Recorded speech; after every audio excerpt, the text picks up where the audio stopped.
sahabat saya, dan kalau mungkin Bapak dan Ibu sekalian sebagai informasi, beliau ini salah satu expert di Kementerian Keuangan yang membidani undang-undang tentang pajak karbon. Kita berikan aplaus buat Pak Hadi Setiawan, Bu, salah satu ahli pajak karbon yang jarang di Indonesia ini, Pak Hadi Setiawan. Baik, makasih Pak Rahmin. Assalamualaikum warahmatullahi wabarakatuh. Selamat pagi, salam sejahtera untuk kita semua. Yang terhormat Pak Tunjung selaku Kepala Pusdiklat Pajak yang menyelenggarakan acara yang sangat luar biasa ini, Pak Triyono, Pak Max, Bu Ewi, Bu Nia, Bapak Ibu yang ada, Bapak Ibunya nggak ada ding. Bapak-bapak yang ada di depan sini, Pak Isan, Pak Kuku, Pak Respani, Pak Toto, terima kasih banyak. Kita mungkin, nah ini sudah muncul paparannya. Jadi ini acara sangat luar biasa menurut saya gitu ya. Jadi membahas gitu ya, mengupas terkait dengan sektor minerba. Gitu. Sektor minerba saya mau berbicara di sini tidak hanya penerimaannya aja, mohon izin Pak Tunjung, tapi termasuk mungkin tadi sudah disampaikan, sudah di-spill oleh Pak Toto gitu terkait sama hilirisasinya gitu, terkait dengan bagaimana kelanjutannya, tidak hanya dari barang mentahnya tapi terus seterusnya gitu, itu seperti apa. Kenapa? Karena tadi Pak Toto juga sudah menyampaikan kita tuh kaya dengan banyak sumber daya alam gitu. Jangan sampai terus kemudian kutukan negara kaya sumber daya alam itu kena di kita gitu kan, resource curse itu kena di kita gitu. Jadi kita hanya mengandalkan barang mentahnya, terus kemudian ya udah, ya negaranya tetap miskin gitu. Ekspor barang mentah, negaranya tetap miskin gitu. Nah, tapi saya mungkin mau mulai dulu dari sini Bapak Ibu gitu ya. Jadi dari faktor besarnya gitu atau sektor besarnya ini kita lihat kalau strategi ekonomi Indonesia gitu, strategi ekonomi Indonesia itu ditopang gitu ya oleh 3 pilar pembangunan gitu. 3 pilar pembangunan yang disampaikan oleh Pak Prabowo di sini kita kita sering menyebutnya dengan Sumitronomics gitu ya. Jadi kalau pembangunan ekonomi itu harus berdasarkan atau disertai dengan pertumbuhan ekonomi yang tinggi, pemerataan manfaat pembangunan dan serta stabilitas nasional yang juga dinamis gitu. Tapi kemudian peran APBN seperti apa gitu. Kalau kita lihat APBN itu hanya sebagai katalis di sini. Kita kemudian mendorong peran swasta untuk lebih menumbuhkan atau sebagai mesin utama dari pertumbuhan yang tinggi gitu. Kita bercita-cita gitu ya, Pak Prabowo bercita-cita itu termasuk semuanya lah di kita di sini saya pikir gitu ya. Pertumbuhan itu dalam jangka pendek lebih dari 6% dan nanti mungkin bisa sampai dengan 8%, syukur-syukur sampai dengan 8% gitu di tahun 2029. Nah, yang menjadi fokusnya apa gitu? Yang menjadi fokusnya adalah tentunya sektor yang bernilai tambah dan mempunyai multiplier tinggi. Inilah tadi kemudian tidak hanya barang mentahnya saja, tapi terus kemudian diolah lebih lanjut dengan hilirisasi dan pastinya dengan sektor yang resilient gitu ya, resilient yang tahan banting gitu dan padat karya tentu. Jadi bisa menimbulkan atau bisa membawa tenaga kerja yang banyak. Nah nggak jalan dia. Nah ini dia.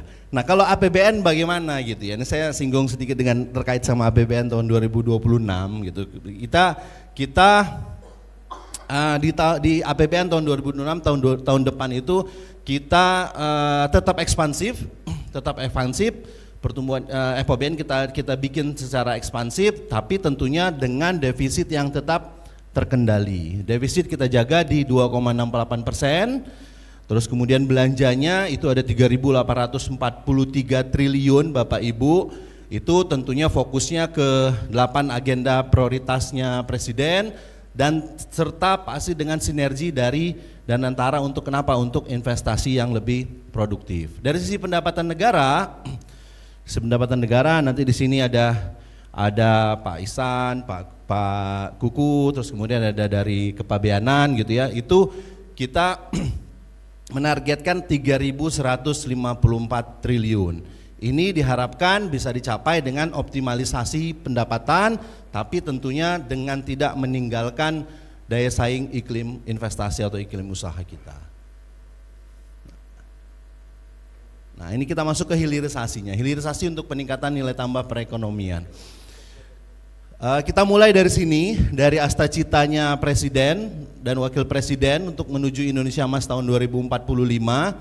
Kalau dari 8 tadi yang kemudian berkaitan dengan topik kita hari ini, paling enggak ada 2 cita, cita nomor 2 dan cita nomor 5. Cita nomor 2 itu terkait dengan swasembada energi gitu, nanti kita berbicara terkait dengan batu bara gitu ya, sama yang hilirisasi. Cita nomor 5 itu terkait sama hilirisasi, industrialisasi dan hilirisasi. Ini juga sejalan dengan RPJMN tahun 2025 dan 2009, ada 8 sektor prioritas, yang 2 diantaranya itu adalah ekonomi hijau dan biru gitu, serta industrialisasi hilirisasi.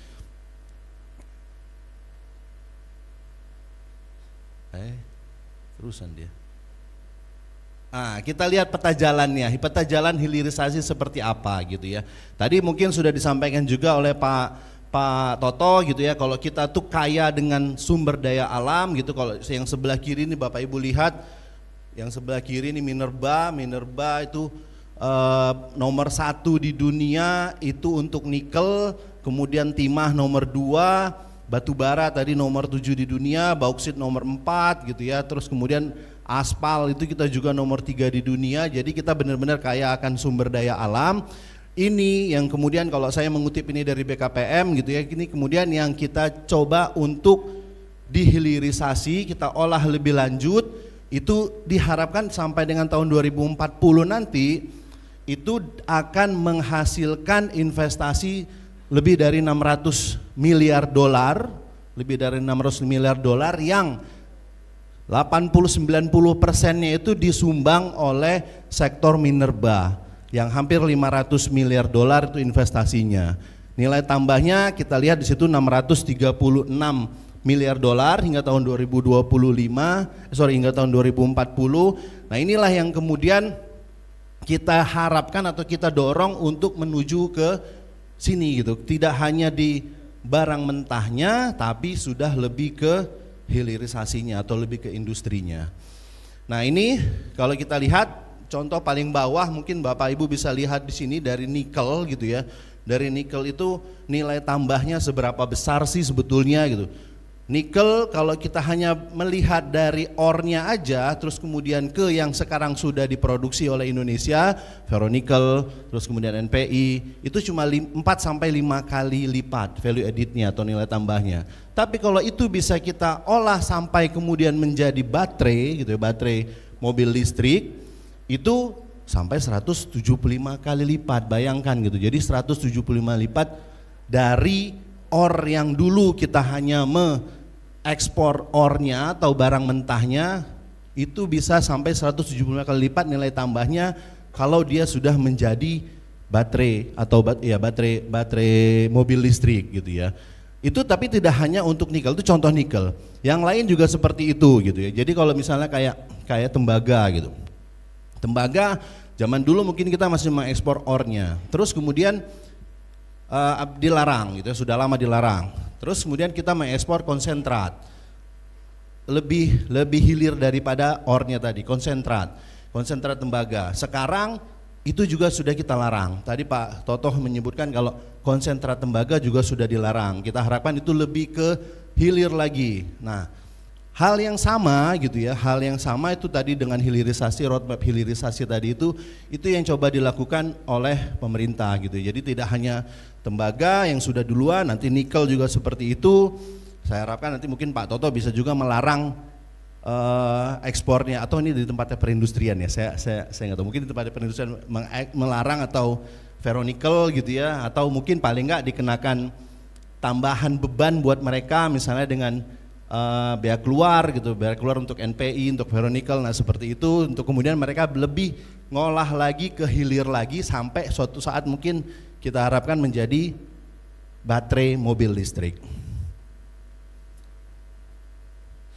Ini dampaknya sebetulnya gitu. Ini kalau kita lihat di sini gitu ya, ini buktinya Bapak Ibu gitu. Ini dari yang tadi saya bilang untuk yang lebih ke nikel sebetulnya gitu. Walaupun memang hanya baru di 4 sampai 5 kali lipat aja gitu. Yang kita harapkan ini kemudian nanti akan nambah lagi gitu. Itu kinerja ekspor kita tuh sudah tumbuh gitu. Tahun 2014 itu cuma 1 miliar dolar. Tahun 2024 sudah 25 miliar dolar, 25 kali lipat gitu, 25 kali lipat dari besi baja. Ini khususnya gitu ya, ini disupport atau ditopang dari nikel tadi gitu. Tapi ini nikel juga kita tahu ya sudah itu masih nilai tambahnya masih 4 sampai 5 kali gitu. Jadi terus apa? Ya diharapkan untuk lebih ke hilir lagi supaya bisa sampai 175 kali tadi itu gitu. Dengan cara apa? Ya kita persulit mungkin gitu, kita persulit untuk yang ekspor dari ferronikel atau NPI-nya, nickel pig iron-nya dan seterusnya itu tadi. Tapi paling enggak ini kalau kita lihat dari sini itu sudah menunjukkan gitu bukti dari manfaat dari hilirisasi tadi atau dampak dari hilirisasi tadi walaupun masih di awal-awal gitu. Kalau penerimaannya bagaimana gitu dari sektor minerba, tadi di awal mungkin Pak Ramin sudah menyampaikan kalau minerba itu punya kontribusi paling enggak 10% dari total penerimaan negara. Total penerimaan negara ini kita lihat di sini 2.700 misalnya di tahun 2025 ya kurang lebih 270-nya itu disupport atau kontribusikan oleh sektor minerba gitu. Itu tidak hanya dari pajak tapi juga dari PNBP dan dari kepabeanan dan cukainya, walaupun kepabeanan dan cukainya belum terlalu banyak.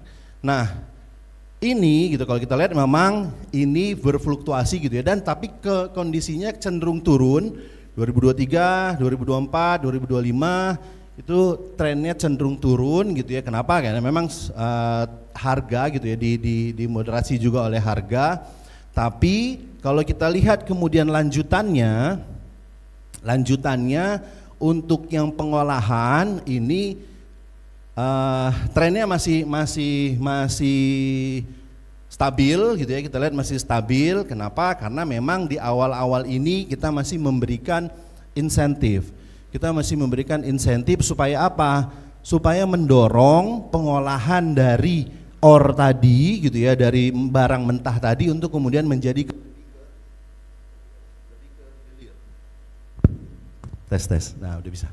Lebih ke hilir.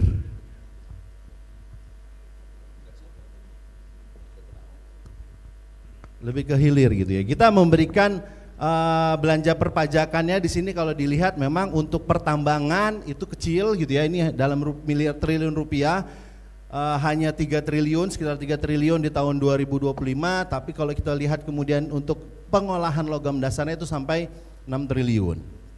Kenapa? Ya tadi tujuannya memang untuk hilirisasi tadi. Ini insentifnya Bapak Ibu kita berikan untuk yang hilirisasi, kita berikan memang full support gitu ya. Dengan teman-teman SDM, Pak Toto di sini gitu ya, termasuk untuk bagaimana pengawasannya, pemeriksaannya, tarifnya dan sebagainya. Jadi tujuannya untuk itu tadi, mendorong hilirisasi dan meningkatkan penerimaan negara. Saya berbicara ini lebih ke pabeanan gitu. Kenapa? Karena sudah ada PNBP gitu ya, ahlinya PNBP, adanya ahlinya pajak gitu ya, tapi kepabeanan ternyata belum gitu. Jadi ya saya coba masuk di situ gitu. Tapi gitu ya,